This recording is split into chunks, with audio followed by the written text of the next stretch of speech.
নমস্কার, আবারও চলে এসেছি আরেকটি রেসিপি নিয়ে। খুবই ছোট্ট রেসিপি, খুবই সিম্পল রেসিপি, মুসুর ডালের বড়া দিয়ে লাউয়ের ঘন্ট।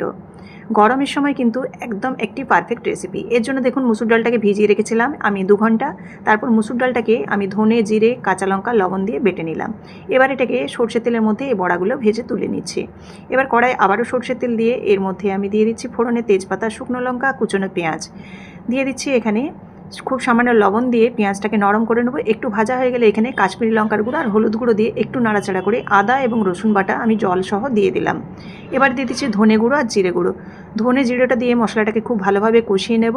কষিয়ে নিয়ে যখন তেল ছাড়া হয়ে আসবে তখন এর মধ্যে সেদ্ধ করে রাখা লাউটা দিয়ে দেবো। দিয়ে কিছুক্ষণের জন্য ঢেকে দেবো। ঢেকে লাউটাকে কষে নেব।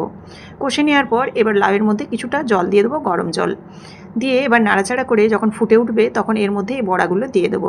খুব ভালোভাবে যখন ফুটে যাবে, গ্রেভিটা একটু ঘন হয়ে যাবে, তখন নামাবার আগে লবণ, চিনি এবং চিরা কাঁচা লঙ্কা দেবো।